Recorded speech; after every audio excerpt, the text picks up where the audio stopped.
اعوذ باللہ من الشیطان الرجیم بسم اللہ الرحمن الرحیم السلام علیکم ورحمۃ اللہ وبرکاتہ۔ امید کرتی ہوں کہ جہاں جہاں تک میری آواز پہنچ رہی ہوگی آپ تمام خیر و عافیت سے ہوں گے۔ یہاں پہ آپ سن رہے ہیں آڈیو بک حماسہ و عرفان، ایک ایسی شاہکار کتاب کہ جو حماسہ یعنی جوش بہادری اور عرفان یعنی دانش اور معرفت کے امتزاج کو بیان کرتی ہے۔ یہ کتاب ایک نایاب خزانہ ہے کہ جو قارئین کو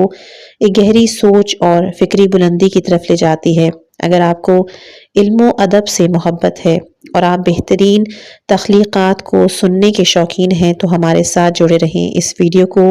لائک کیجئے، شیئر کریں اور ہمارے چینل کو سبسکرائب کریں تاکہ آپ مزید آڈیو بک سے مستفید ہو سکیں۔ تو آئیے سنتے ہیں اس کتاب کو، حماسہ و عرفان۔ اس کتاب کو شروع کرنے سے پہلے شکریہ ادا کرنا چاہوں گی کہ جنہوں نے کتاب حماسہ و عرفان اور خودسازی کی آڈیوز کے بارے میں میسج کیا تھا۔ اس وقت حماسہ و عرفان کے حوالے سے کتاب نہیں مل پا رہی تھی، لیکن خودسازی کے حوالے سے کتاب ملی اور وہ اپلوڈ بھی ہو چکی ہے۔ بہرحال اس کے بعد ایک اور میسج انہی دنوں میں آیا تھا کہ تفسیر المیزان ڈالیے، اور تفسیر میزان جب میں نے چیک کی تو مجھے پتہ چلا کہ اس کی 5 جلدیں ہیں اور میں بہت مشکل میں پڑ گئی کہ ان دونوں میں سے پہلے کس کتاب کو ڈالوں۔ تبھی میں نے ووٹنگ کی اور اس میں تقریباً 33% لوگوں نے کہا کہ 5 جلدیں جو ہیں تفسیر میزان کی، تقریباً 67% لوگوں نے ہمیں حماسہ و عرفان کو ووٹ دیا۔ اس لیے انشاءاللہ کہ اس کتاب کو ختم کرنے کے بعد تفسیر میزان کی کتاب شروع کی جائے گی۔ چلتے ہیں اپنی اس کتاب کی طرف۔ اس کتاب کو آیت اللہ جوادی عاملی نے لکھی ہے کہ جو تحریک کربلا کے حوالے سے ایک نئے اسلوب کو بیان کرتی ہے۔ چلتے ہیں اس کتاب کے مقدمے کی طرف۔ جنگ اور صلح کا تعلق عالم مادہ کے حوادث سے ہے، ورنہ عالم مادہ میں صلح مطلق کے علاوہ کچھ بھی قابل تصور نہیں۔ البتہ عالم مادہ کے قلمرو میں بھی جنگ ایک ریلیٹڈ چیز ہے، نہ کہ ایبسلیوٹ، یعنی کہ طبیعت کے یعنی نیچر کے موجودات میں سے ایک موجود بھی ایسا نہیں ہے کہ جو تمام دیگر موجودات کے ساتھ ہمیشہ اور ہر حالت میں مشغول جنگ و نبرد ہو۔ چونکہ کاز اینڈ ایفیکٹ سسٹم جو ہوتا ہے کہ جسے نظام علیت و معلولیت کہتے ہیں، جو عالم مادہ کو بھی شامل ہے، ہر موجود شے کے لیے اس کی پیدائش اور نشو و نما کے علل و اسباب کے ساتھ صلح و آشتی کی علامت، اور ہر موجود کے لیے اپنے آثار و معالیل کے ساتھ انس کی دلیل بھی ہے۔ لہٰذا جس عالم میں ایک طرف سے جنگ اور یورش اور دوسری جانب سے دفاع پایا جائے، وہ فقط عالم حرکت و تغیر ہے، یعنی world of movement and transformation. چنانچہ پیدائش شر اور ضرر و نقصان کے ظہور کا دائرہ بھی اسی عالم مادہ یعنی ورلڈ آف میٹر میں منحصر ہے، ورنہ عالم ثبات و تجرد یعنی نان مٹیریل ورلڈ جو ہے اس میں کسی قسم کی مزاحمت اور کشمکش وقوع پذیر نہیں ہوتی۔ یہی وجہ ہے کہ ملائکہ کی حیات ہر قسم کی ناگواریوں اور ناگوار سوانح کی گزن سے محفوظ ہے، جبکہ انسان اپنے مادی پہلو اور دائرہ حرکت و تغیر کے اندر زندگی گزارنے کی بنا پر جنگ کے آشوب سے ہرگز محفوظ نہیں ہے، خواہ یہ نبرد یورش و حملے کی شکل میں ہو یا پھر دفاع کے عنوان سے۔ اصل جنگ کے اعتبار سے معلمین بشریت یعنی انبیاء علیہم السلام اور سرکش حکمرانوں کے درمیان کوئی فرق نہیں، جیسا کہ سعی و کوشش، آسائش و آرام وغیرہ جیسے دیگر طبی اور مادی امور کے لحاظ سے پرہیزگار، متقی اور فاسق و فاجر افراد میں کوئی فرق نہیں، چونکہ دونوں ظاہر عمل میں شریک ہیں۔ دونوں طبقوں کے درمیان فرق فقط ہر کام میں کار فرما مقصد اور اس محرک و سبب کی بنا پر ہے جو انہیں عمل پر اکساتا ہے اور عمل کی روح شمار ہوتا ہے۔ چونکہ انبیاء علیہ السلام جیسے کامل انسانوں کے تمام افراد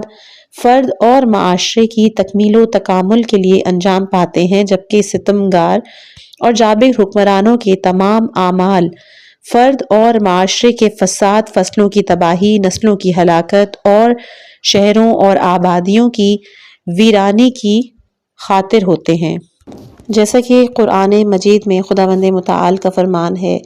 کہ جب یہ لوگ برسر اقتدار آ جائیں تو زمین میں فساد پھیلانے کی کوشش کریں گے، فصلیں تباہ اور نسل انسانی کو ہلاک کر دیں گے۔ اسی طرح ایک اور میں ہے کہ بادشاہ اور ملوک جب کسی آبادی میں داخل ہوتے ہیں تو اسے تباہ کر دیتے ہیں اور اس آبادی میں بسنے والے باعزت لوگوں کو ذلیل و خوار بنا دیتے ہیں۔ حالانکہ تمام انبیاء علیہم السلام کا موقف یہی ہے کہ میری نماز اور میرے مناسک و اعمال، میری زندگی اور میری موت سب اللہ کے لیے ہے کہ جو عالمین۔ یہ منطق بعض خاص انبیاء کے ساتھ مختص نہیں، چونکہ ہر نبی نے اپنے سے پہلے آنے والے نبی کی سنت و سیرت کی تصدیق کی ہے، بلکہ تمام انبیاء عقائد، اخلاقیات، حقوق اور فقہ جیسے دین کے بنیادی اصولوں میں ایک دوسرے کے موافق تھے۔ فقط بعض جزئی امور میں ہر ایک کا ایک خاص راستہ اور ایک خاص شریعت تھی۔ البتہ تکامل کی خاطر قیام و اقدام کرنا اور فرد و معاشرے کی تکمیل کے لیے جہاد و کوشش کرنا تمام انبیاء کی مشترکہ سنت رہی ہے۔ سورہ حدید کہ جو نبوت عامہ کا مکمل منشور بیان کرتی ہے، تمام انبیاء علیہم السلام کے لیے آسمانی کتب کے ذریعے اصلاح اور زمینی لوہے سے تیار شدہ اسلحے کو ایک ساتھ بیان کرتی ہے تاکہ وحی کے نور اور آسمانی کتب کی رہنمائی سے انسانی فطرتوں کو پروان چڑھائیں اور زمینی تلوار کی چمک سے سرکشوں کو سرکوب، حدود وحی کی حمایت اور بے سہارا انسانوں کا دفاع کر سکیں۔ قرآن میں ہے کہ ہم نے اپنے رسولوں کو واضح اور روشن نشانیوں کے ساتھ بھیجا، ان کے ہمراہ کتاب اور میزان کو بھی اتارا تاکہ لوگ عدل و انصاف قائم کر سکے، اور ہم نے لوہا بھی اتارا ہے جس میں شدید حرج ہے اور لوگوں کے لیے بہت سے فوائد بھی ہیں۔ بس تمام انسان اس مادی زندگی میں جنگ اور صلح کی حالت میں ہیں، خواہ رہبر ہوں یا پیروکار، چاہے حق پر ہوں یا باطل۔ اصلی فرق ان کے پیچھے کار فرما عوامل اور جنگ اور صلح کے اہداف و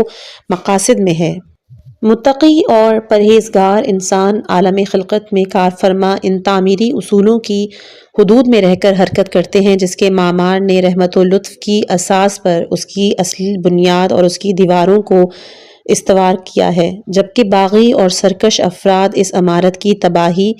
اور ویرانی کی کوشش میں مشغول رہتے ہیں۔ چنانچہ اس کی وضاحت بعد میں کی جائے گی۔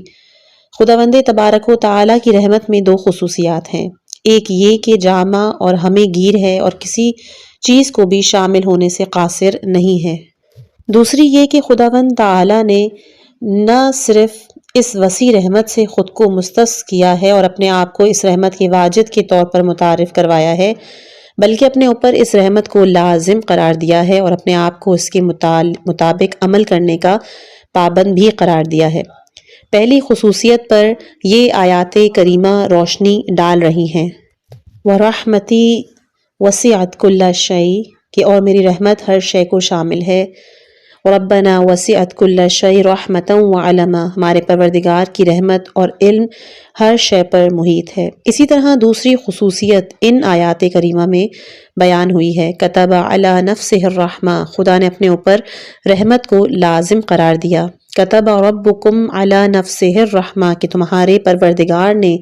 اپنے اوپر رحمت کو لازم قرار دیا ہے۔ پس عالم ہستی یعنی ورلڈ آف ایگزسٹنس کی عمارت رحمت کی اساس پر استوار ہے اور رحمت خداوند تعالیٰ کے اوصاف میں سے ہے جس کے بالمقابل کوئی متضاد صفت نہیں ہے۔ وحدت مطلقہ اور ہدایت مطلقہ وغیرہ کی طرح کہ جو خداوند تعالیٰ کے مطلق اور تکوینی اسماء حسنہ ہیں، اور ہرگز غصب، کثرت اور ازلال وغیرہ جیسے امور ان کو صاف مطلقہ کے مقابل بطور ضد قابل تصور نہیں ہے، لہٰذا وہ رحمت کے جس کے بالمقابل ایک مخصوص صفت بنام غصب واقع ہے وہ رحمت خاصہ ہے، نہ کہ رحمت مطلقہ اور بے انتہا۔ لہٰذا غضب مخصوص اور رحمت خاصہ ہر دور رحمت مطلقہ کے تحت درج ہیں، البتہ ہر ایک کا اپنا ایک خاص مقام ہے۔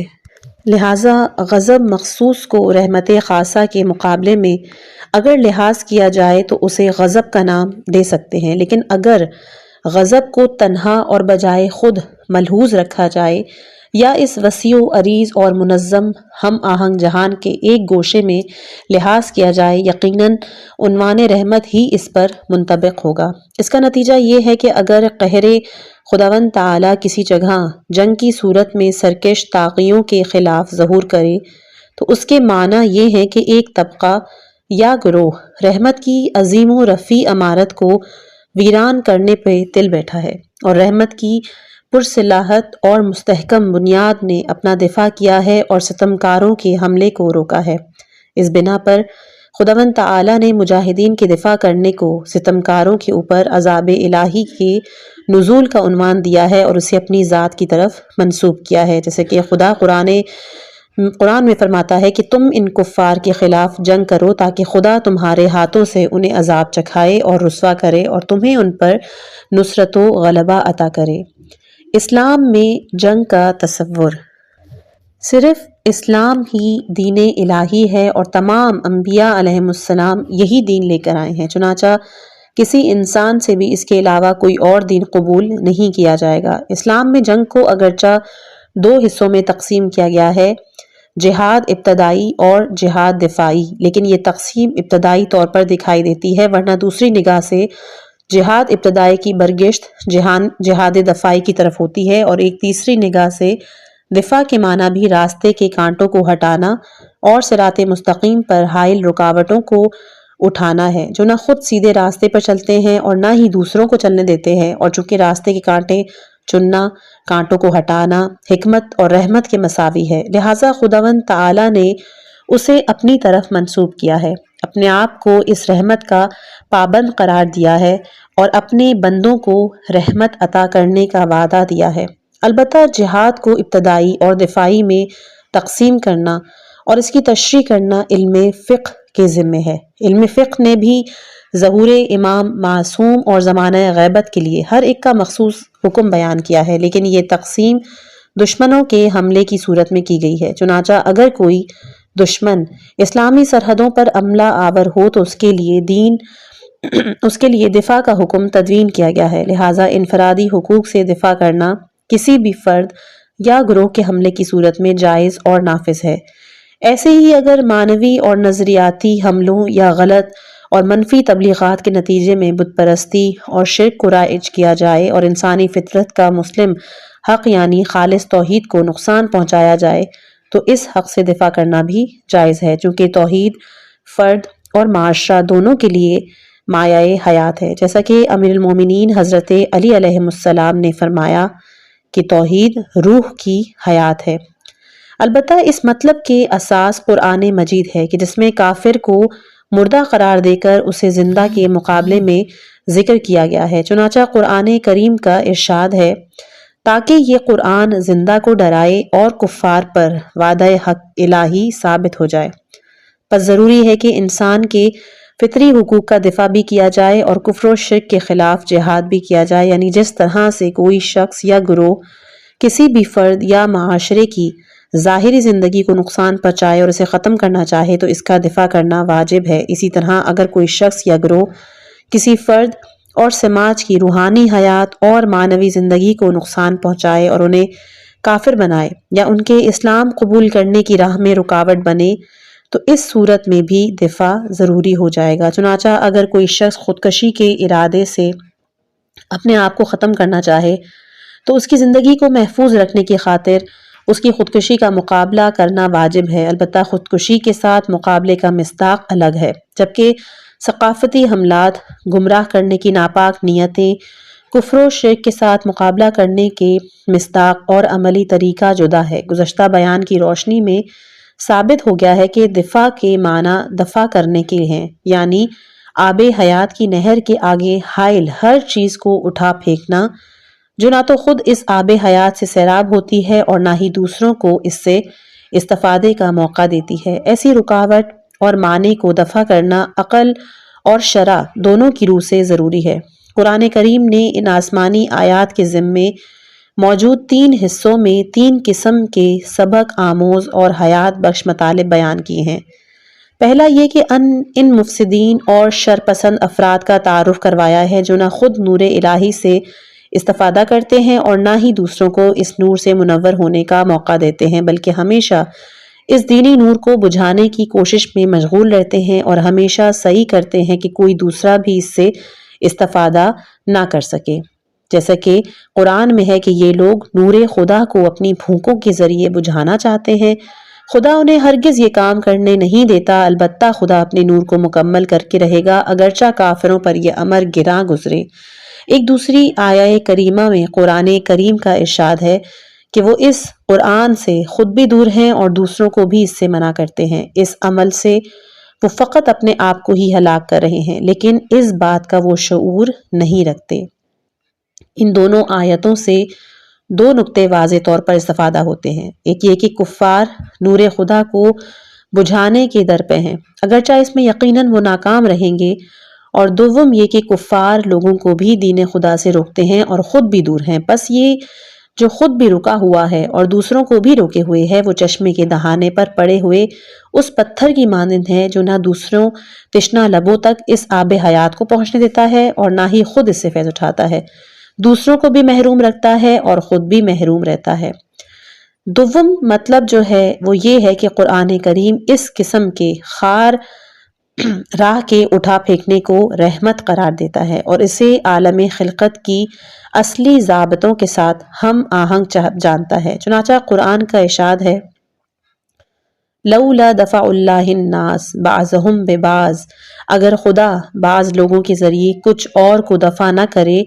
تو کلیسا، کنیسہ اور نمازیں اور مساجد وغیرہ جیسی عبادت گاہیں کہ جن میں کثرت سے اللہ کا ذکر ہوتا ہے منہدم کر دی جائیں گی۔ دوسری آیت میں ہے کہ اگر خدا بعض لوگوں کو دوسرے بعض کے ذریعے دفع نہ کرے تو زمین تباہ ہو جائے گی۔ یہ دونوں آیتیں اسی مطالب پہ دلالت کرتی ہیں، چونکہ زمین کو تباہی سے محفوظ رکھنا، عبادت گاہوں اور دینی مراکز کو ویرانی سے بچانا رحمت ہے، اور اس کا حصول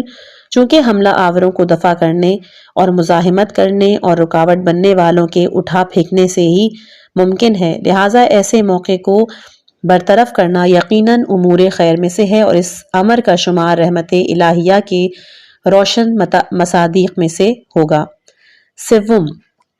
تیسرا مطلب یہ ہے کہ جو چیز بھی اس جہان کے نظام احسن کے مطابق رحمت کے زمرے میں شمار ہوتی ہے، خداوند تعالیٰ یقیناً اسے انجام دیتا ہے اور اس کے انجام دینے کو لازمی بھی سمجھتا ہے، چونکہ مذکورہ آیات میں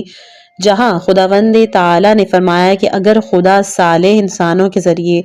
سرکشوں کو دفع نہ کرے تو زمین پر فساد پھیل جائے گا، تو آیت دوم کے ذیل میں یوں فرمایا ہے کہ سورہ بقرہ آیت نمبر 251، لیکن خدا عالمین کے اوپر فضل کرنے والا ہے۔ اسی طرح پہلی آیت میں یہ فرمانے کے بعد کہ اگر خدا ستمگاروں کو افراد صالحہ کے ہاتھوں سرکوب نہ کرے تو دینی مراکز ویران ہو جائیں گے، پھر یوں فرمایا کہ خدا یقیناً اس کی مدد کرتا ہے کہ جو خدا کی نصرت کرے، چونکہ خدا بہت ہی قوت اور عزت والا ہے۔ یعنی تفضل الہی اور قدرت و عزت خداوندی کا تقاضا یہ ہے کہ اللہ تعالیٰ سرکشوں کو سرکوب اور راہ تکامل میں حائل رکاوٹوں کو دور کر کے اپنی رحمت کا اظہار فرمائے۔ چنانچہ سورہ بقرہ کی آیت نمبر 203 سے لے کر 207 تک کی آیات کریمہ سے استفادہ ہوتا ہے کہ ایک طبقہ معاشرے کو فساد کی طرف دھکیل رہا ہوتا ہے اور ان کے مقابلے میں ایک طبقہ جانثاری اور اثار میں مشغول ہوتا ہے، لیکن اثار کرنے والے گروہ کا اقدام بندوں پر خداوند تعالیٰ کی رحمت و رافت کے سائے میں انجام پاتا ہے، یعنی ذات خداوند تعالیٰ کا عمل چونکہ رحمت کے اساس پر ہوتا ہے، لہٰذا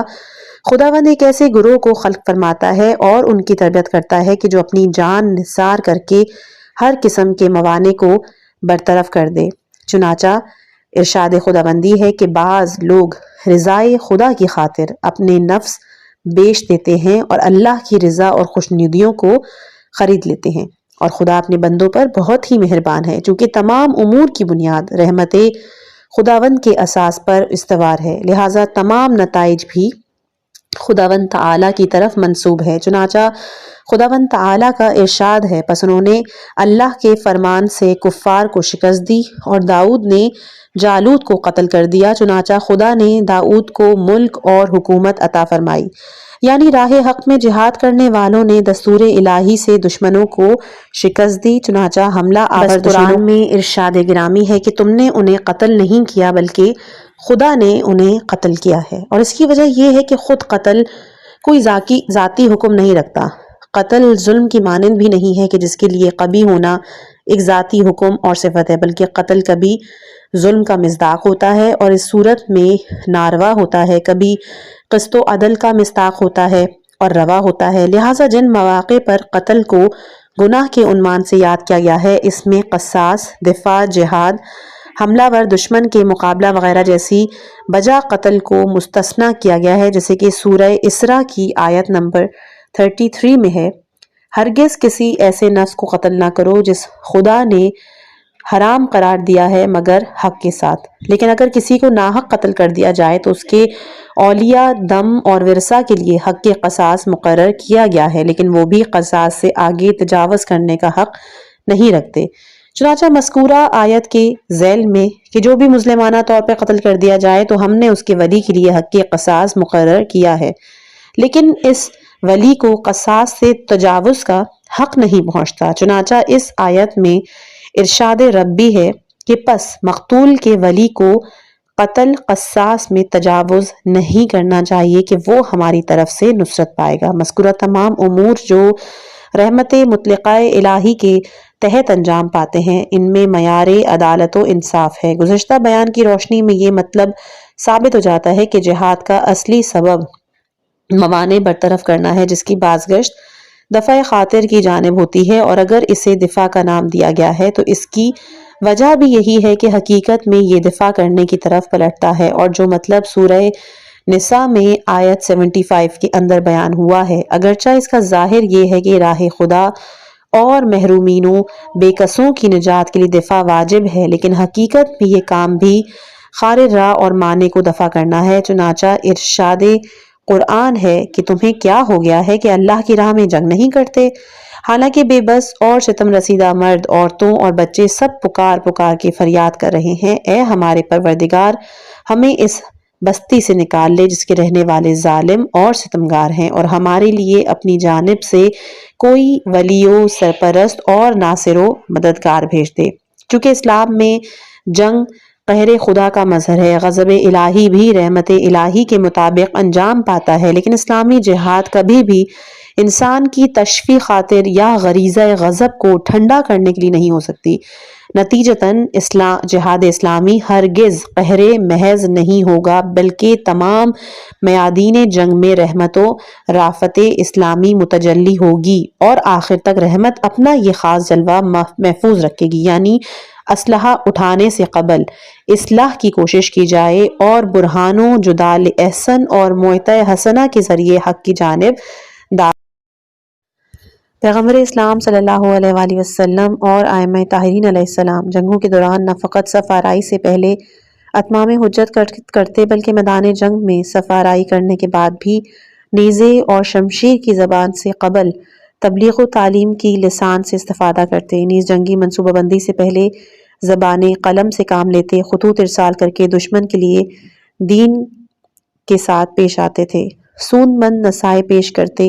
جدال احسن کے ذریعے رقیب کو خداوند تعالیٰ کی طرف دعوت دیتے۔ چنانچہ امام حسین علیہ السلام کے ساتھیوں اور بنو امیہ کے درمیان نبرد سے متعلق جو کچھ منقول ہے کہ وہ معصومین علیہم السلام کی اس سنت کے اوپر ایک سند ہے کہ جنگ شروع کرنے سے پہلے حق کی جانب دعوت دینا، مد مقابل کے اوپر اتمام حجت کرنا اور حقیقی اسلام کی تعلیمات کو ان کے لیے کھول کر بیان کرنا ضروری تھا، اور ہمیشہ کے لیے ضروری ہے کہ امام حسین علیہ السلام کے اصحاب نے بھی جہاد سے قبل تعلیم اور تبلیغ کے لیے صحیح بلیغ کی ہے۔ چنانچہ انہوں نے مد مقابل دشمن کو کبھی نثر کے ذریعے، کبھی نظم کے پیرائے میں، بعض اوقات حماسہ اور رزم کے طور پر، کبھی موعظہ اور نصیحت کے عنوان سے حضرت سید الشہداء علیہ السلام کی رہبری اور امامت کو قبول کرنے کی دعوت دی، یا کم از کم غیر جانبدار رہنے اور بنو امیہ کی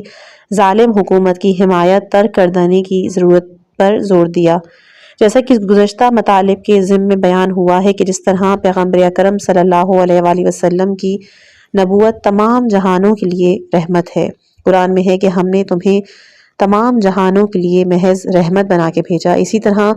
حضور صلی اللہ علیہ وآلہ وسلم کی رسالت کے تمام پہلو بھی خداوند تعالیٰ کی رحمت کا مظہر ہیں۔ چونکہ اسلام کے اندر جہاد کا شمار اہم ترین دینی مسائل میں سے ہوتا ہے، لہٰذا اس کا اصلی امتیاز بھی یقیناً رحمت ہی کو ہونا چاہیے۔ اسی وجہ سے قرآن کریم نے جہاد کے بنیادی اصولوں کو واضح کیا ہے اور پھر ان سب کو رحمت، مغفرت اور حسنہ بنا کے پیش کیا۔ مثال کے طور پر بعض اوقات مجاہدین کو اپنی تقدیر کا ایک اجمالی علم یعنی کہ نان ڈیٹیل نالج ہوتا ہے، اور تفصیلاً اس سے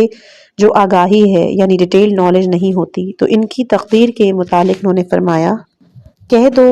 جو کچھ بھی ہمارے ساتھ پیش آیا وہی ہے جو اللہ نے ہمارے لیے مقرر کیا ہے،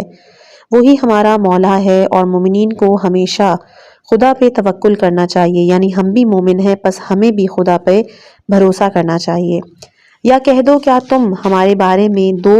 حسنات، فتح یا شہادت میں سے کسی ایک حسنہ یعنی فتح یا شہادت کے علاوہ کسی چیز کی توقع رکھتے ہو؟ ان دو آیات میں فراوان اہم نکات ہیں کہ جن میں بعض کی طرف اشارہ کیے دیتے ہیں۔ پہلی آیہ کریمہ میں دو مدعا اور ایک دلیل ہے، البتہ مسئلہ مذکورہ کی دلیل کو درمیان میں ذکر کیا ہے، جبکہ مجاہد مومنین کی مدعا کو دلیل سے پہلے اور بعد میں بھی بیان کیا گیا ہے، چونکہ خداوند تعالیٰ کی ولایت اگرچہ تمام موجودات کے لیے ہے، خداوند تعالیٰ پورے نظام ہستی کا مولا ہے، لیکن اللہ تعالیٰ کی ولایت خاصہ فقط اس کے صالح اور نیک بندوں کے لیے مخصوص ہے، اور جنہوں نے اپنے لیے سوائے تباہی کے کچھ بھی سامان نہیں کیا وہ آگ کی ولایت میں زندگی بسر کرتے ہیں، جیسا کہ قرآن میں ہے کہ تمہارا ٹھکانہ جہنم کی آگ ہے، وہی تمہارے لیے مولا ہے اور وہ بدترین انجام ہے۔ بنابر چونکہ آیہ کریمہ کے وسط میں ولایت خداوند تعالیٰ کا ذکر ہے کہ جو عالم و قادر ہے، اور ہر عالم و آگاہ و قادر، عادل اور خیر خواہ ولی و سرپرست اپنے تحت سرپرستی اور زیر ولایت افراد کی مصلحت کا خیال رکھتا ہے، لہٰذا اس کے ذریعے دلیل سے پہلے کا مدعا بھی ثابت ہو جاتا ہے اور بعد کا بھی۔ پہلا مدعا یہ ہے کہ جو کچھ بھی ہمارے ساتھ پیش آتا ہے اگرچہ وہ ایک مصیبت ہی کیوں نہ ہو، ہوتا وہی ہے جو ہمارے مولا کی جانب سے ہمارے نفع اور ہمارے حق میں مقرر کیا گیا ہے، ہرگز ہمارے ضرر اور نقصان میں نہیں ہوتا۔ لہٰذا قرآن کریم نے فرمایا کتب اللہ لنا، ہمارے نفع میں اللہ نے لکھا ہے، اور یوں نہیں فرمایا کہ کتب اللہ علینا کہ خدا نے ہمارے خلاف اور ہمارے نقصان میں لکھا ہے، چونکہ عربی زبان میں لام نفع اور ضرر اور نقصان کے لیے استعمال ہوتا ہے۔ دوسرا مدعی یہ ہے کہ مومنین کو خداوند تعالیٰ پہ توکل کرنا چاہیے، چونکہ آگاہ اور دانا، مہربان، عادل اور قادر مولا توکل کرنے والوں کے لیے بہت ہی اچھا وکیل ثابت ہوگا۔ دوسری آیہ کریمہ میں بھی دو مدعی بیان ہوئے ہیں کہ جن کی دلیل آیت اول اور آیت دوم کے ضمن میں ذکر ہوئی ہے اور بعض دیگر شواہد سے بھی پیش کی جا سکتی ہے۔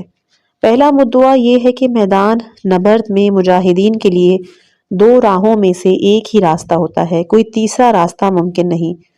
وہ دو راستے ایک تو دشمن پہ فتح پانا اور اسے قتل کرنا، اور دوسرا جام شہادت پینا، اور اس عالم سے منزہ ہونے کی صورت میں ہے، اور ہرگز سازش، کٹ جوڑ، تسلیم خم کرنا، دشمن کے ہاتھوں قیدی اور اسیر بننے جیسا کوئی تیسرا احتمال موجود نہیں ہے۔ اگر کبھی کوئی مجاہد دشمن کے ہاتھوں قیدی بنا لیا جائے تو اس کے معنی یہ نہیں ہے کہ اس نے اسارت کو انتخاب کیا، بلکہ اضطراری حالت پیش آنے، جنگی اور دفاعی ساز و سامان ختم ہو جانے اور تنہا رہ جانے کی وجہ سے دشمن نے اسے اسیر بنایا، نہ کہ اس نے قیدی بننے کو تیسرے راستے کے طور پر انتخاب کیا۔ جہاد میں فقط دو ہی راہیں موجود ہیں، اور اس پر دلیل سورہ توبہ کی 111ویں آیت کریمہ ہے، جس کے متعلق خداوند تعالیٰ نے اللہ کی راہ میں جہاد کرنے والے مردوں کے جان و مال کو خرید لیا ہے۔ خداوند متعال نے راہ خدا میں جنگ و قتال کرنے والے مومنین سے ان کی جانیں اور ان کے اموال جنگ کے بدلے خرید لیے ہیں، لہٰذا وہ یا قتل کر کے فتح پاتے ہیں یا خود راہ خدا میں قتل ہو کے شہید ہو جاتے ہیں۔ بس راہ خدا میں جہاد کرنے کے دوران مارنے یا مرنے کے علاوہ صلح و اسارت وغیرہ جیسا کوئی راستہ یعنی تھرڈ آپشن موجود نہیں ہے۔ دوسرا مدعی یہ ہے کہ مذکورہ دونوں خصلتیں اور دونوں راستے حسنہ اور خیر ہیں، یعنی شہادت بھی حسنہ اور خیر ہے اور فتح و کامرانی بھی، چونکہ یہ دونوں انجام انسان کے لیے اس کے مہربان مولا کی قہر آمیز رحمت کے سائے میں مقرر ہوئے ہیں۔ البتہ فتح و ظفر دین کے ظہور، پرچم توحید کے لہرانے اور کفر و الحاد کے پرچم کی سرنگونی کا حسنہ ہونا بہت ہی روشن اور عیاں ہیں، جیسے کہ بعض آیات قرآنی میں اس کا ذکر آیا ہے، لہٰذا اس کی تشریح اور تفسیر کی ضرورت نہیں ہے۔ البتہ راہ خدا میں قتل ہونے یا کسی اور صورت میں مرنے کے حسنہ ہونے کی جانب اشارہ کرنا ضروری ہے۔ اس مطلب پہ سورہ آل عمران کی آیت نمبر 157 ایک واضح دلیل ہے۔ اگر تم راہ خدا میں مارے جاؤ یا تمہیں موت آ جائے تو یہ خدا کی مغفرت و رحمت ہے، تو مغفرت الہی اور رحمت خدا ان چیزوں سے بہتر ہے جو دوسرے جمع کرتے ہیں۔ پس جہاد اسلامی کی قلمرو میں جو کچھ بھی واقع ہوتا ہے وہ رحمت الہی کی اساس پر استوار ہے، خواہ وہ وقوع دشمنان دین کا قتل کرنا ہو جو راہ حق کے سالکین کی راہ سے کانٹے اور موانع بنانے کے مترادف ہے، یا اس مقصد کو زندہ کرنے کی راہ خدا میں جان دینے کی شکل میں ہو۔ جس طرح سے روح بدن کے لیے مایہ حیات اور تمام اعضاء و جوارح کی حیات و زندگی کا سبب ہے، اسی طرح دین بھی انسانی زندگی کے بدن میں روح کی طرح ہے اور زندگی انسان میں حیات معنوی کا سبب ہے۔ دین کی وجہ سے زندگی کے تمام شعبوں، تمام پہلوؤں میں حیات معنوی پیدا ہو جاتی ہے۔ زندگی کے ہر شعبے پر دینی رنگ آ جاتا ہے اور ہر پہلو پر حکم الہی لاگو ہو جاتا ہے۔ مثلا اگر ایک مملکت جس کے اندر ایک مخصوص قوم بستی ہے اور اس ملک کے تمام باشندے خدا پر ایمان رکھتے ہوں، وہی در رسالت پر عقیدت رکھتے ہوں، روز قیامت کا اقرار کرتے ہوں، تو وہ سرزمین اسلام کے زمرے میں شمار ہوگی۔ اس کی حفاظت لازمی اور اس کا دفاع واجب ہوگا۔ اس قسم کی سرزمین کو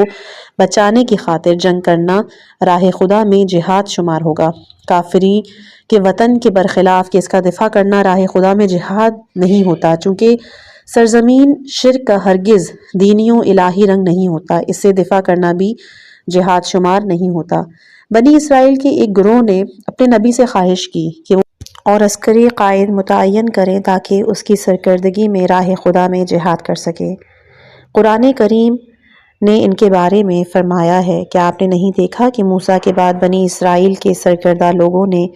جب اپنے نبی سے چاہا کہ ہمارے لیے کوئی سالار مقرر کریں تاکہ ہم اس کی زیر کمان اللہ کی راہ میں جنگ کر سکیں، تو ان کے نبی نے جواب دیا، شاید جب تم پر جنگ واجب ہو جائے تو تم جنگ سے گریز کرو۔ انہوں نے جواب میں کہا کہ یہ ہم سے کیسے ہو سکتا ہے، ہم راہ خدا میں نہ لڑیں جبکہ ہمیں اپنے وطن سے نکال دیا گیا ہے اور ہم اپنے بچوں سے بھی دور کر دیے گئے ہیں۔ اس میں اہم نکتہ یہی ہے کہ وطن اسلامی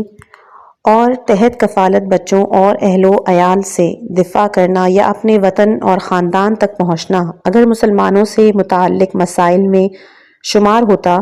تو یہ سب راہ خدا میں جہاد محسوب ہوگا، جیسے کہ فلسطینی مسلمان اپنے اسلامی وطن کے دفاع کی خاطر غاصب صہیونیوں کے خلاف اٹھ کھڑے ہوئے ہیں۔ ان کی نبرد راہ خدا میں جہاد ہے، چونکہ قدست اصل میں فقط اسلام کو حاصل ہے اور اسلام کی اس قدامت کے سائے میں کچھ خاص زمانے بھی حرمت پیدا کر لیتے ہیں، جیسے کہ رجب، ذی-قعدہ، ذی الحجہ اور محرم، جیسے کہ حرام مہینے نیز اسی اسلامی قداست کے زیر سایہ بعض زمینیں بھی مقدس اور محترم ہو جاتی ہیں۔ لہٰذا اگر کسی وقت دشمن اسلامی احکام کی حرمت کی مراعات نہ کرتے ہوئے بعض حرام مہینوں میں حملہ شروع کر دے یا بعض مقدس مکانات میں جنگ شروع کر دے تو اس صورت میں اسلام سے دفاع کرنا واجب ہو جائے گا، گرچہ یہ دفاع کسی زمانے خاص یا کسی خاص مقام کی حرمت و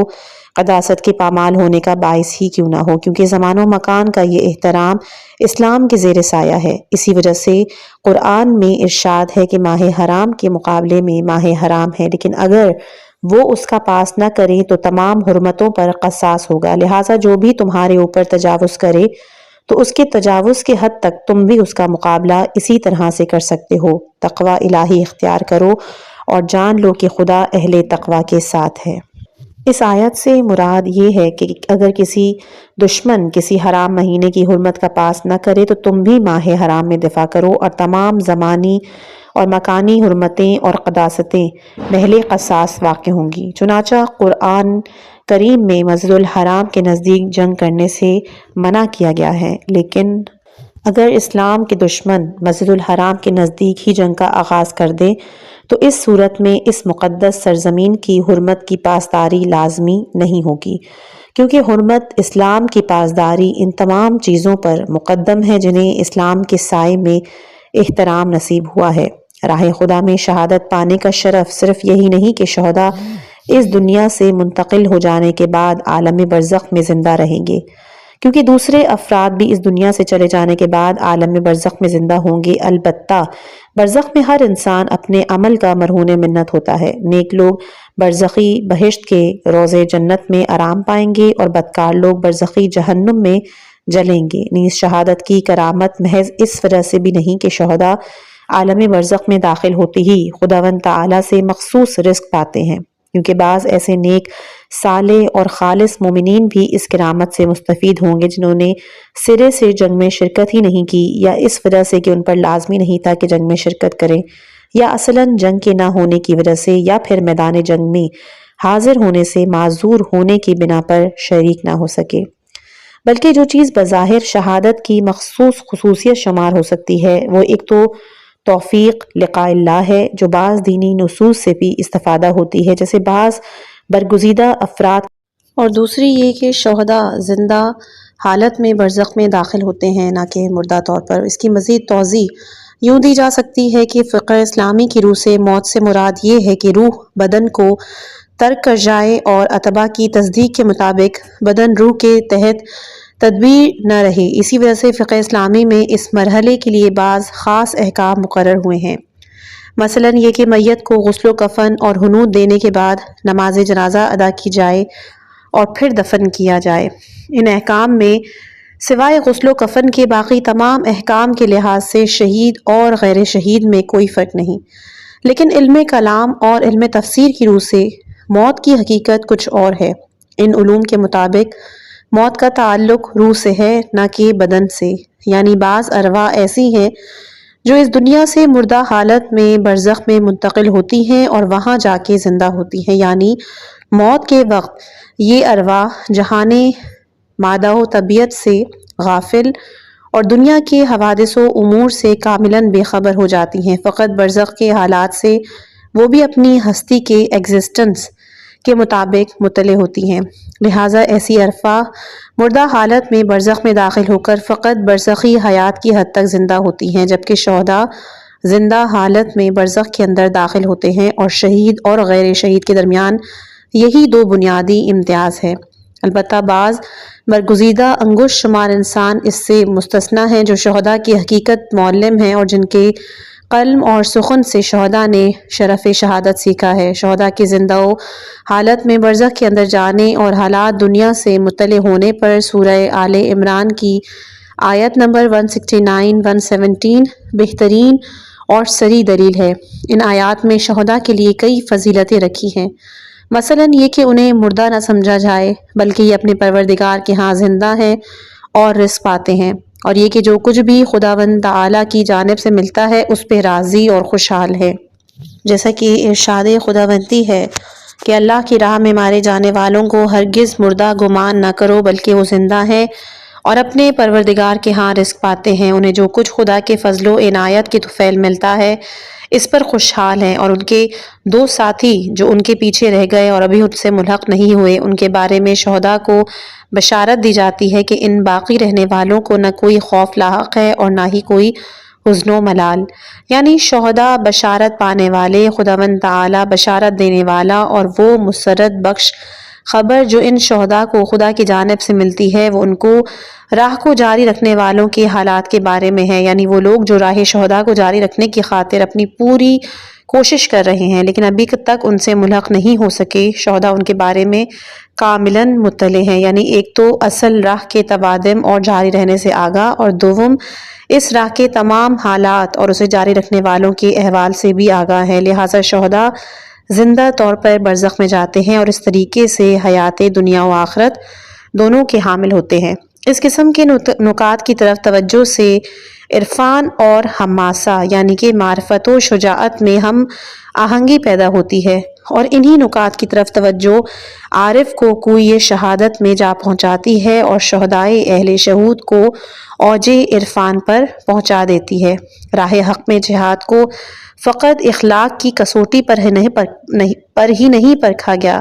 بلکہ وقت کی ضرورت کے لحاظ سے اور ضرورت کے وقت جہاد کی اہم تاثیر کے اعتبار سے بھی پرکھا جاتا ہے، چونکہ کبھی جہاد بہت ہی سخت اور مشکل ہوتا ہے اور بعض اوقات آسان اور سہل ہوتا ہے۔ مثال کے طور پر بعض اوقات حق اور باطل میں فرق کرنا دشوار ہوتا ہے۔ اگر بالفرض حق کو باطل سے جدا کر بھی لیا جائے تو تشخیص حق کے بعد اس پر عمل کرنا بہت مشکل ہوتا ہے، چونکہ صحیح اور غلط کی پہچان کے لیے نہ تو مناسب تہذیب اور ثقافت کا ماحول ہوتا ہے اور نہ ہی گھٹن کے ماحول میں جہاد کی کوئی گنجائش ہوتی ہے۔ چنانچہ ایسے وقت میں اگر کوئی شخص حق کو باطل سے تمیز دے لے اور حق کو صحیح طریقے سے سمجھ لینے کے بعد اس سے دفاع بھی کر لے تو قابل تحسین ہوگا، جیسے کہ حضرت علی علیہ السلام کے امتیازات میں سے ایک قابل فخر امتیاز یہ ہے کہ آپ نے سب سے پہلے اسلام قبول کیا، یعنی ایک طرف سے آپ کی قوت فکر اتنی بلند تھی جس کی بدولت آپ نے فوراً حق کو باطل سے تمیز دی، جبکہ دوسرے ابھی جہالت میں غوطہ ور تھے، ان کو خالص اور ناخالص کی تمیز میں وہ لوگ حیران و سرگردان تھے۔ دوسری طرف سے آپ کے اندر انتہائی عالی سطح کی عملی شجاعت بھی موجود تھی جس کی بنا پر آپ حق پر ایمان لے آئے اور اس کے علاوہ ہر چیز کو باطل قرار دیا۔ پس ایمان میں علی علیہ السلام کی سبقت صرف زمانے کے لحاظ سے نہیں تھی تاکہ اسے آپ کے لیے کمال وجودی نہ سمجھا جائے، بلکہ یہ آپ کی فکری، ثقافتی، سیاسی تقدم، علمی اور عملی سبقت تھی، اور یہ تمام تقدم وجودی یعنی ایگزسٹیشنل پرائیورٹی اور مرتبہ ہستی کی سبقت کے زیر سایہ ہی حاصل ہو سکتی ہے۔ خلاصہ کلام یہ کہ جہاد کی عظمت کو پہچاننے کے اصولوں میں سے ایک یہ ہے کہ تاریخ کے حساس مواقع پر اس کی ضرورت کا احساس کیا جائے اور پھر اسی آگاہی کے نتیجے میں مناسب اقدام کیا جائے، لیکن اگر کوئی حساس ترین تاریخ مراحل میں اپنا فریضہ تشخیص دینے سے قاصر رہے یا فریضہ دینے کے بعد مناسب اقدام نہ کرے تو ایسا شخص اگرچہ جہاد کے بعد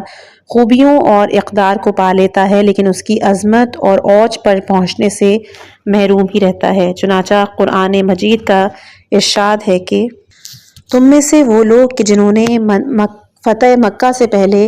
اپنا مال جمع کیا اور جہاد کیا، ان کا مقام ان لوگوں سے کہیں زیادہ بڑا ہے جنہوں نے فتح مکہ کے بعد مال خرچ کیا اور جہاد کیا، وہ ہرگز ان کے مساوی نہیں ہیں۔ البتہ خدا نے سب کو اچھی عاقبت کا وعدہ دیا ہے، چونکہ تم جو کچھ بھی کرتے ہو خدا اس سے آگاہ ہے۔ یعنی فتح مکہ سے بیشتر جن لوگوں نے حجاز میں موجود شرک کے خلاف اسلام کی کامیابی و کامرانی کے لیے انفاق اور جہاد کیا ہے، ان کا مرتبہ زیادہ ہے ان لوگوں سے جو کہ فتح مکہ کے بعد انفاق اور جہاد میں مشغول ہوتے ہیں۔ اس کے باوجود سب کی عاقبت اچھی ہے، لیکن مراتب اور مقامات میں فرق موجود ہے۔ ان مطالب کی روشنی میں درج ذیل حدیث میں موجود نقطے کا راز بھی معلوم ہو جاتا ہے، اور وہ حدیث یہ ہے کہ چونکہ جنگ احزاب میں پورے کا پورا اسلام تمام کے تمام کفر کے مقابلے میں آ کھڑا ہوا تھا، لہٰذا دونوں میں سے ہر ایک کی فتح و کامیابی دوسرے فریق کی دائمی شکست کا باعث بن رہی تھی، اور حضرت علی علیہ السلام کے جو اسلام کے مظہر کامل تھے، اسلام سے دفاع کرنے کے عنوان سے عمر بن عبدود کے مقابلے میں آ کھڑے ہوئے۔ اس وقت بہت سے لوگ حق و باطل میں فرق کرنے سے عاجز تھے، بہت سے حق و باطل میں تمیز کرنے کے بعد بھی اپنے فریضے پر عمل کرنے سے قاصر رہے، جبکہ اس حساس تاریخی موقع پہ علی علیہ السلام کے جہاد کا بہت ہی اہم نتیجہ نکلا، اور کیونکہ بعد میں ہونے والے وہ تمام نیک اعمال کے جو خود حضرت علی علیہ السلام نے انجام دیے یا دوسروں نے انجام دیے، وہ سب اس میدان میں اسلام کی حفاظت اور دین کے بچائے جانے کی تکمیل ہیں۔ اس وجہ سے رسول اکرم صلی اللہ علیہ وآلہ وسلم نے جنگ احزاب میں مولا علی علیہ السلام کے جہاد کے بارے میں فرمایا تھا کہ خندق کے دن علی کی ضربت ثقلین کی عبادت سے افضل ہے۔ نبی اکرم صلی اللہ علیہ وآلہ وسلم کا یہ قول علی علیہ السلام کے جہاد کی اہمیت کی بخوبی حکایت کرتا ہے۔ اس واقعے میں علی علیہ السلام کا اخلاص زبان زد و خاص و عام ہے اور عربی و فارسی وغیرہ کے شعراء کے کلام میں بھی بکثرت بیان ہے، جیسا کہ مولانا روم کی مثنوی مانوی کی ایک بہت ہی معروف نظم ہے، اس میں بھی اس کے بارے میں بیان ہوا ہے۔ اس کا مطلب یہ ہے کہ اس عمر ابن عبدود نے علی کے چہرے پہ آب دہن پھینکا، وہ علی جو ہر نبی اور ہر ولی کا افتخار ہیں۔ لیکن حضرت علی علیہ السلام کا یہ اخلاص آپ کے اور بھی بہت سارے کاموں میں موجود تھا، جیسے کہ مسکینوں، اسیروں، یتیم کو کھانا کھلانا، جس کے بارے میں سورہ حل عطا کی کئی آیات اتری ہیں، لیکن جنگ احزاب کی طرح وہ دو عالیشان تعبیر دوسرے مواقع پر بیان نہیں ہوئی۔ بہرحال روح کی ترقی و تکامل میں حماسہ و شجاعت اور ظلم سے مقابلے کی تاثیر ہی حقیقی عرفاء کے لیے شوق شہادت کا باعث بنی ہے اور راہ حق کے مجاہدین کو حقیقی اور اصلی عرفان سے آشنا کرتی ہے، اور یہ حقیقت میں شجاعت و عرفان کی مابین ہم آہنگی اور سازگاری ہے۔ راہ خدا میں جہاد و مبارزے کے لیے کچھ خاص اصول و شرائط ہیں جن کا حصول ضروری ہے۔ اس طرح کچھ موانع اور رکاوٹیں بھی ہیں کہ جن سے اجتناب لازم ہے، لیکن جہاد کا اہم ترین رکن اور اصلی شرط دنیا اور آخرت کی تجارت، یعنی دنیا بیچ کے آخرت خریدنا ہے۔ البتہ وہ دنیا جو خطا کی جڑ اور بنیاد ہے، اس سے مراد خدا کے علاوہ کسی اور طرف متوجہ ہونا، اور جس طرح آخرت کے درجات میں دنیا کے بھی کئی درجات ہیں جن میں سے بعض دوسرے سے پستر ہیں۔ راہ خدا میں جہاد کی بنیادی شرط میں دنیا کے تمام درکات کو سمجھ کر ان سے نجات پانا، آخرت کے درجات حاصل کرنا ہے۔ سورہ مبارکہ نساء کی آیہ کریمہ 74 نے اس راز پنہان سے یوں پردہ اٹھایا کہ اللہ کے راستے میں ان لوگوں سے جہاد کرنا چاہیے جنہوں نے آخرت کے بدلے دنیا کا سودا کر لیا، اور جو بھی اللہ کی راہ میں جہاد کرے اور اس کے دوران مارا جائے یا دشمن پہ غلبہ پالے تو ہم اسے جلد ہی اجر عظیم عطا کریں گے۔ اس سے مراد یہ ہے کہ خدا کی راہ میں انہیں جہاد کرنا چاہیے جو دنیا کو آخرت کے بدلے بیچ چکے ہیں۔ البتہ جو بھی یہ تجارت کر کے راہ خدا میں جہاد کرے تو اس کے سامنے دو ہی راستے ہیں، یا شہادت یا فتح، لہٰذا صلح یا دشمن کے سامنے تسلیم ہونے کی مانند کوئی تیسری راہ موجود نہیں، چنانچہ اس کی طرف پہلے بھی اشارہ ہو چکا ہے۔ بس دنیا کو ترک کرو جہاد کی واحد شرط ہے، جیسا کہ بہشت کی قیمت بھی فقط ترک دنیا ہے، یعنی دنیا چھوڑے بغیر جہاد میں خدائی رنگ پیدا نہیں ہوتا۔ ایسا جہاد فتح کا سبب بھی نہیں بنتا اور دنیا چھوڑے بغیر بہشت میں جانا ہی ممکن نہیں۔ چنانچہ حضرت امیر المومنین علی علیہ السلام یوں فرماتے ہیں کہ جنت کا مہر دنیا کی کو طلاق دینا ہے، البتہ مہر جتنا ہوگا اتنا ہی جنت بھی ملے گی، چونکہ بعض لوگ دنیا کو اس لیے چھوڑ دیتے ہیں تاکہ بہشت کی حسی، خیالی یا عقلی لذتوں کو پا سکیں، لیکن بعض افراد تمام قسم کی لذتوں سے اس لیے صرف نظر کرتے ہیں تاکہ لمبی لذتوں کو پا سکیں۔ اسی وجہ سے زاہد و عابد لوگ عرفا کے ہم پلہ نہیں، چنانچہ تمام عرفا بھی آپس میں مساوی نہیں ہیں، پس لا محالہ زاہدوں کے جہاد اور عابدوں کی جنگ میں فرق ہوگا، جیسا کہ ان دونوں کی نبرد اور عرفا کی مجاہدت میں بھی فرق ہے۔ چنانچہ خود عرفا کے جہاد میں بھی عرفانی مراتب کے مختلف ہونے کی وجہ سے بھی فرق ہوتا ہے۔ ابن سینا قدس سرا زہد کی تعریف یوں بیان کرتے ہیں کہ دنیا کی لذتوں، خوشیوں اور پاکیزہ چیزوں سے منہ موڑنے کو زہد کہتے ہیں، اور جس شخص میں پرہیز اور اجتناب کی یہ صفت پائی جائے اسے زاہد کہتے ہیں۔ وہ عبادت کی تعریف یوں کرتے ہیں کہ فرائض و نوافل کو انجام دینا، نماز، روزہ وغیرہ اور دیگر واجبات کی پابندی کو عبادت کہتے ہیں، اور جس شخص میں یہ مثبت صفت پائی جاتی ہے اسے عابد کہتے ہیں۔ اور عرفان کے معنی بیان کرتے ہوئے کہتے ہیں کہ اپنے اندر نور حق پیدا ہونے کی خاطر قدس جبروت کی طرف قدس جبروت یعنی the world of holy spiritual realities کی طرف دائمی طور پر اپنی باطنی اور فکری توجہ رکھنے کو عرفان کہتے ہیں، اور جس شخص میں ایسی نفسانی صفت موجود ہو اور جو اپنے خیالات اور افکار کو کنٹرول کر سکے وہ عارف کہلاتا ہے۔ البتہ کبھی زہد اور عبادت آپس میں یا ہر دو عرفان کے ساتھ یکجا بھی ہو جاتے ہیں، بلکہ زہد اور عبادت کے لازمی نصاب کے بغیر عرفان ممکن ہی نہیں، لیکن عرفان کے بغیر زہد حاصل ہو جاتا ہے، جیسا کہ زہد اور عبادت ہر دو بغیر عرفان کے بھی حاصل ہوتے ہیں، چونکہ ترتیب وار مراتب اور درجات میں ہمیشہ نچلے مرتبے کا اپنے سے مافوق مرتبے میں موجود ہونا ضروری ہے۔ غیر عارف انسان کا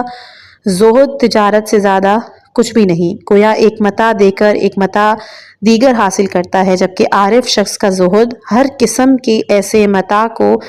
ترک کرنے سے عبارت ہے جو حق کی طرف توجہ میں مانے ہو، اور خدا کے علاوہ ہر شے پر فائق آنا بھی اس کا زہد ہے۔ غیر عارف انسان کی عبادت بھی محض ایک قسم کی خرید و فروخت ہے، یا پھر فقط مزدوری اور اجرت ہے، یعنی دنیا میں مزدوری کرتا ہے تاکہ آخرت میں اس کی اجرت دریافت کرے، جبکہ عارف کی عبادت ان تمام باطنی قوتوں کی ریاضت کا نام ہے کہ جو اپنی قلمرو مادی سے خارج ہو کر مرتبہ ماورائے مادی میں جا پہنچتی ہے، اور اولیاء اللہ کی معراج کی رفعت اور اوج پر ان کی رسائی ہے تاکہ تجلی حق کے موقع پر حرم دل کے پر امن قلمرو میں کوئی چیز راہزن نہ بن سکے اور صفحہ دل کو غبار آلود نہ بنا سکے۔ عارف کے لیے یہ امر ملکہ راسخہ کی صورت میں ثابت ہے، اور یہ اس لیے ہے کہ جب بھی عارف کا باطن اشراقات حق کے شہود کا متمنی ہو تو افکار و خیالات یا خواہشات کی جانب سے کسی قسم کی مزاحمت کے بغیر اس کی یہ تمنا پوری ہو جائے اور وہ اس کی تمام خیالی قوتوں اور اس کی ساری ہمتیں بھی اس کی پیروی کر سکیں، اور عارف اپنے پورے وجود سمیت حالت قدس اور لباس قداست میں ظاہر ہو سکے۔ ابو علی سینا رحمۃ اللہ علیہ کے کلام میں جو کچھ بیان ہوا ہے، خاص کر عرفاء کے زہد کے بارے میں، وہ دراصل دینی نصوص سے ماخوذ ہے، چونکہ اس کلام کی اساس امیر سخن حضرت علی علیہ السلام کے فرامین میں بیان ہوئی ہے۔ چنانچہ علی علیہ السلام متقی اور پرہیزگار افراد کے بارے میں یوں فرماتے ہیں کہ ان کے نفوس میں پس متاع دنیا کو ترک کرنے کے کئی مراتب ہیں، جیسا کہ اجر دریافت کرنے کے بھی کئی درجے ہیں۔ ترک دنیا کا سب سے اہم ترین مرتبہ خدا کے ماں سوا ہر چیز سے آزاد ہونا ہے۔ اس کے مقابلے میں اجر و پاداش کا سب سے عالی ترین مقام مرتبہ لقاء اللہ وصال خدا ہے، چونکہ راہ خدا میں شہادت پانے والے صاحبان شہود خدا کے ماں سوا ہر چیز کو ترک کرنے کی توفیق پیدا کر سکتے ہیں، لہٰذا لقاء اللہ یا وصال حق کی لذت بھی پائیں گے، اور یہ عرفان و شجاعت کے درمیان ہم آہنگی ہے۔ وہ انسان کے جو لقاء اللہ کے در پہ ہے اسے ہر اس شے سے آزاد ہونا چاہیے جو خدا کے علاوہ ہو، لہٰذا اگر کسی موقع پہ نام خدا کی حفاظت کے لیے مالی ایثار یا جان نثار کرنے کی ضرورت ہو تو وہ اپنی تمام محبوب چیزوں کو ترک کر دیتا ہے تاکہ نام خدا اور یاد حق باقی رہے، چونکہ عرفان کے دعوے دار کا ایمان و عقیدہ یہی ہوتا ہے کہ فقط خدا کے نام کو باقی رہنا چاہیے، اور جہاد کا اصلی محرک بھی یہی ہے کہ تاکہ نام خدا ہی بلند و بالا ہو۔ اس طرح کا مجاہد دوسرے ہر مجاہد سے افضل اور ایسا عارف جو دوسرے تمام عرفاء سے برتر ہوتا ہے۔ حضرت امام سجاد علیہ السلام مناجات العارفین میں دیگر اوصاف و شرائط کے ضمن عرفان کے نتائج و آثار کو یوں بیان کرتے ہیں: اے خدایا، مجھے ان لوگوں میں سے قرار دے جن کی آنکھیں اپنے محبوب کی طرف نگاہ کرنے سے ٹھنڈی ہوتی ہیں، اور دنیا کو آخرت کے بدلے بیچنے میں جن کی تجارت میں نفع ہوتا ہے۔ عرفاء کے یقین کا بہترین پھل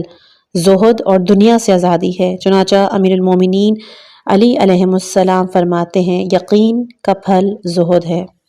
یہاں پر زہد سے مراد ترک دنیا ہے، نہ کہ خلق خدا کی تعلیم اور ان کا تزکیہ نفوس ترک کرنا یا پھر معاشرے کی خدمت سے کنارہ کش ہونا۔ پس زہد اور گوشہ نشینی میں فرق ہے۔ ایک اہل یقین عارف انسان توحید کے پرچار اور اہل توحید کی خدمت کے لیے کسی بھی کوشش سے دریغ نہیں کرتا، چونکہ انسان کی قدر و قیمت اس کے دل و زبان کی وجہ سے ہے، لہٰذا اگر دل کے لحاظ سے دلیر اور زبان کے لحاظ سے صاف گو ہو تو قلبی اعتبار سے خدا کی معرفت اور اس کی یاد میں کامیاب ہوگا، اور لسانی جہت سے دینی معارف کی ترویج میں بھی کامران ہوگا۔ چنانچہ علی علیہ السلام فرماتے ہیں کہ انسان کے پاس دو چھوٹی سی چیزیں ہیں، ایک دل اور ایک زبان۔ اگر جنگ کرنا چاہے تو دل کے ذریعے کرے، اور اگر بولنا چاہے تو زبان کے ذریعے بولے۔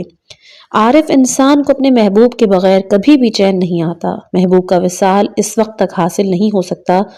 جب تک وہ اپنے اختیار میں موجود ہر چیز کو محبوب کی راہ میں قربان نہ کر دے۔ چنانچہ سورہ توبہ کی آیت نمبر 34 سے بھی استفادہ ہوتا ہے۔ اے رسول، انہیں کہہ دو کہ اگر تمہیں خدا اور اس کے رسول اور خدا کی راہ میں جہاد سے زیادہ اپنے آباء و اجداد و اولاد، بھائی بیویاں، قبیلے، اموال، خوف خسارے سے دو چار تجارتیں، کاروبار، پسندیدہ گھر عزیز ہیں تو پھر منتظر رہو کہ امر خدا آنے والا ہے، اور جان لو کہ خدا فاسق قوم کو ہرگز ہدایت نہیں کرتا۔ ایسے ہی سورہ مجادلہ کی آیت نمبر، آپ کو ایسی قوم نہیں ملے گی جو ایک طرف سے اللہ اور روز قیامت پر ایمان رکھتے ہوں اور دوسری طرف سے خدا اور اس کے رسول کے دشمنوں کے ساتھ محبت بھی کرتے ہوں، اگرچہ وہ دشمنان خدا ان کے باپ، دادا، بھائی، بیٹے یا قوم قبیلہ ہی کیوں نہ ہو، چونکہ خدا نے ان اہل ایمان کے دلوں میں ایمان اتار دیا ہے، اور خدا کی جانب سے روح قدس بھی ان کی معید ہے۔ خدا انہیں نہریں بہتی ہوئی جنت میں بھیجے گا جس میں یہ ہمیشہ رہیں گے۔ خدا ان سے راضی ہے اور یہ خدا سے راضی ہیں، یہی لوگ حزب خدا ہیں، اور جان لو کہ حزب خدا ہی کامیاب ہے۔ ان آیات سے یہ نتیجہ نکلتا ہے کہ جو انسان خدا اور قیامت پر ایمان رکھتے ہیں وہ خدا اور رسول کے دشمنوں کو ہرگز پسند نہیں کرتے، خواہ وہ ان کے باپ، دادا، بھائی یا بیٹے یا عزیز و اقارب ہی کیوں نہ ہوں۔ یعنی معرفت خدا اور وصال حق کا شوق ہر راہزن سے نجابت کا باعث ہے، اور ہر اس مقام تک پہنچنے کا سبب ہے جو اس شوق کی تسکین کر سکے۔ عارف کا شوق سوائے وصال کے کسی چیز سے تسکین نہیں پاتا، اور وصال قتال کے بغیر ممکن نہیں، اور قتال معرفت کامل کے بغیر ممکن نہیں ہے۔ بس اس بنا پہ میدان سیاست کے اندر حماسہ شجاعت و ستم ستیزی اور عرفان حقیقی کے درمیان مکمل آہنگی ایجاد ہوتی ہے، اور یہ جو کہا گیا ہے کہ شوق کی آگ وصال کے علاوہ کسی شے سے نہیں بجھ سکتی، اس کی دلیل خالصانہ جنگ کے مرد میدان اور حقیقی صاحب عرفان مولی الموحدین امیر المومنین علیہ السلام کے کلام مبارک میں یوں بیان ہوئی ہے کہ حرمان کی جلن اور فراق کی آگ وصال کے بغیر ٹھنڈی نہیں ہوتی۔ شاید شہود حق کے شوق کے باعث ہی درج ذیل آیہ کریمہ میں مجاہدین اور شرط جہاد کے ذکر سے پہلے مقصد جہاد کو بیان کیا گیا ہے، جو راہ خدا کو زندہ کرنے سے عبارت ہے۔ چنانچہ ارشاد ہوا ہے کہ جو لوگ آخرت کے بدلے دنیا فروخت کر دیتے ہیں انہیں اللہ کی راہ میں جہاد کرنا چاہیے۔ اس آیت میں کلمہ فی سبیل اللہ کا ذکر کلمہ الذی سے پہلے، جبکہ الذین سے مراد مجاہدین ہیں کہ جو قتال کرنے والے ہیں۔ پس عارف انسان کا مقصود اصل عقیدہ توحید اور اس کے پرچار کے علاوہ کچھ اور نہیں ہوتا، اور قرآن نے دوسری طرف سے حماسے کا اصل مقصد بھی احیاء توحید اور ہر قسم کے کفر و شرک کو ختم کرنا قرار دیا ہے۔ لہٰذا خداوند متعال کا ارشاد ہے کہ تم ان لوگوں کے ساتھ قتال کرو تاکہ فتنہ پیدا نہ ہو، اور تمام کا تمام دین فقط اللہ کے لیے ہو جائے۔ یعنی ان کفار کے خلاف جہاد کرو تاکہ شرک و طغیان اور خدا کے علاوہ دوسروں کی ربوبیت کا دم بھرنے جیسے فتنے فروکش ہو سکیں، دین محض خدا کے لیے ہو۔ چونکہ فتنے سے مراد یہاں پر شرک و طغیان ہے، لہٰذا یہ قتل سے بدتر ہے، اور خداوند متعال کا ارشاد ہے اور فتنہ قتل سے زیادہ برا ہے۔ عارف انسان چونکہ ہمیشہ خداوند تعالیٰ کی رحمت خاصہ کو حاصل کرنے کی فکر میں ہوتا ہے، لہٰذا کبھی بھی دین کی راہ میں جہاد کرنے سے پہلو تہی نہیں کرتا۔ اس کی وجہ یہ ہے کہ راہ خدا میں جہاد کرنا بجائے خود اللہ تعالیٰ کی رحمت خاصہ اور خیر مخصوص ہے، البتہ جہاد کی رحمت ہونے کا راز سب کو معلوم نہیں ہے۔ اللہ تعالیٰ کا قرآن مجید میں ارشاد ہے کہ تمہارے لیے جنگ و قتال کو ضروری قرار دیا گیا ہے، حالانکہ تم اسے ناپسند سمجھتے ہو، لیکن ممکن ہے تم ایک شے کو ناپسند سمجھو اور وہ تمہارے لیے خیر ہو۔ جہاد حقیقی کبھی بھی عرفان خالص کے بغیر نہیں ہو سکتا، جیسا کہ خالص عرفان بھی ہرگز مال و شہرت کے ایثار اور جان نثار کیے بغیر حاصل نہیں ہو سکتا۔ لہٰذا حقیقی مجاہدین کی توصیف میں عرفا کی نشانیاں مشہود ہیں، اور عرفا واقعی کی شناخت میں مجاہدین کی علامتیں نمایاں ہیں۔ اس بارے میں دینی نصوص بکثرت موجود ہیں، لیکن ہم یہاں پر ان میں سے بعض کی نقل کرنے پر اکتفا کرتے ہیں۔ حضرت علی علیہ السلام اپنے بچھڑے ہوئے شیعہ ساتھیوں کے بارے میں یوں فرماتے ہیں: کمال ہے وہ لوگ جنہیں اسلام کی دعوت دی گئی تو انہوں نے فوراً اسے قبول کر لیا، جنہوں نے قرآن پڑھا تو اسے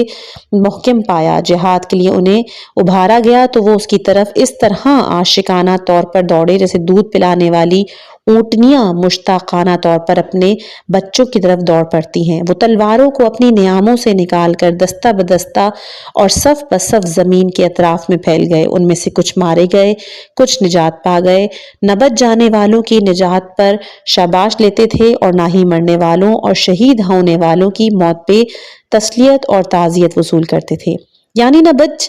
جانے والوں کی نجات اور زندگی پر خوش ہوتے تاکہ کوئی انہیں شاباش دیتا، اور نہ ہی شہید ہونے والوں کے لیے پریشان ہوتے